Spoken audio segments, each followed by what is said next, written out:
juste la veille que je la récupère avec un bouquet de fleurs à la gare, le 5 mai, elle allait se faire taper les fesses par un autre gars qui m'a envoyé vidéo à l'appui.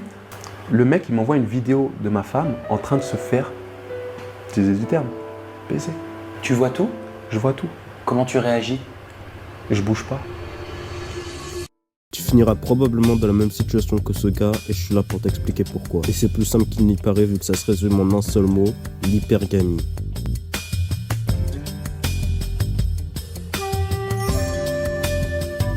Voilà ce que c'est l'hypergamie. L'hypergamie est un processus naturel et inconscient chez la femme qui la pousse à choisir le meilleur partenaire. Et parmi tous ceux qui lui sont proposés, bien évidemment. Et pour l'instant, tu vois sûrement pas le rapport entre l'hypergamie et le fait de se faire tromper. Mais réfléchis de manière logique. Là, tu n'es pas la meilleure version de toi-même. Ce qui veut dire que tu n'as que ton amour à lui apporter. Alors c'est déjà bien d'aimer sa meuf. Mais imagine ta version de toi améliorée. Plus beau, plus grand, plus fort, plus riche, plus intéressant, plus développé, etc., etc.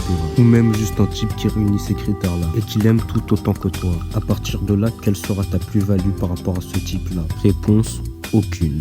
Et moi je te dis la vérité, si ta meuf te trompe pour ce type-là, elle aura bien raison. Pourquoi rester avec un type qui n'a que l'amour quand tu peux en avoir un qui a l'amour, l'argent, la beauté et d'autres plus-values? Donc là, je risque de me répéter, mais travaille sur toi. Si tu veux pas le faire, c'est tout à ton honneur. Mais si tu le fais pas, ne t'étonne pas que ta meuf aille te tromper. Au-delà de ça, ça sera même mérité parce que ça sera juste la conséquence du fait que tu n'aies pas voulu travailler. En tout cas, ne sois pas énervé sur le fait qu'elle rêve d'autres hommes que toi la nuit. Parce que c'est bien plus dur de passer sa vie avec l'homme attrayant qu'avec l'homme moyen que tu risques de devenir. Et dis-toi que l'homme attrayant, c'est le footballeur dans ses DM qu'il a probablement sûrement déjà baisé. Alors oui, ça paraît logique de choisir le footballeur dans ses DM plutôt que l'homme qui va lui apporter une vie stable. Mais c'est plus excitant de rêver une nuit avec lui que de passer sa vie avec toi. Mais bon, l'hypergamie, c'est pas forcément des choix logiques. Et j'ajouterai à ça que les femmes sont pas forcément logiques dans leurs choix. Et en plus de ça, on vit de plus en plus dans une société qui rappelle aux femmes qu'elles peuvent faire ce qu'elles veulent sans être jugées. Donc là où est-ce que tromper était un tabou avant, aujourd'hui c'est juste quelque chose d'immoral, de pas bien, dont on n'ose pas parler, mais qu'on accepte quand même. Bon, du coup, je suppose que t'es venu ici pour savoir comment ne pas te faire tromper, et c'est ce que je vais t'expliquer. Déjà, comprends une chose. Tu ne peux pas forcer une femme à faire quelque chose contre sa volonté, et tromper fait partie des choses que tu ne peux pas l'empêcher de faire. Mais tu peux la convaincre de ne vouloir que toi. Déjà, choisis bien ta femme. Parmi toutes les tanas que tu peux trouver, choisis la perle rare. Ensuite, fais en sorte qu'elle ne manque de rien. Parce qu'en faisant ça, tu apporteras quelque chose que peu d'hommes en 2024, bientôt 2025 apportent. Donc satisfais-la financièrement, physiquement, par ton apparence. Fais-lui vivre de belles expériences, amène-la à de beaux endroits, etc., etc.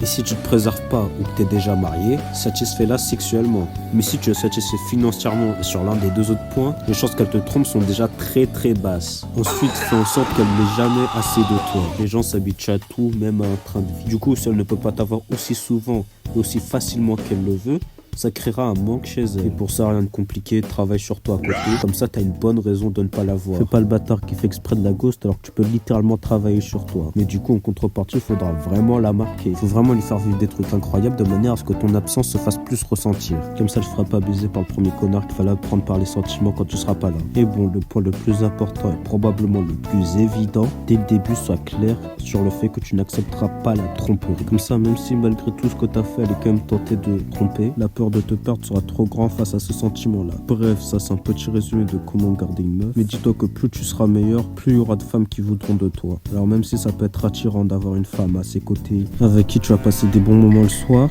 rappelle-toi que tu es la priorité et que tant que tu te développeras, tu n'auras besoin de t'inquiéter d'aucune meuf. Parce que pour être franc, même après 10 mois, les meufs belles elles seront toujours là. Donc t'as aucune raison de t'inquiéter de ça. Bref, c'est la fin de la vidéo. Merci de l'avoir regardé jusque-là. Likez, commentez, abonnez-vous. À chaque fois que je vois les likes, les commentaires et les abonnements, ça me permet de savoir que ce projet n'est pas vain et que cette chaîne YouTube fait sens. Bref, à la prochaine vidéo.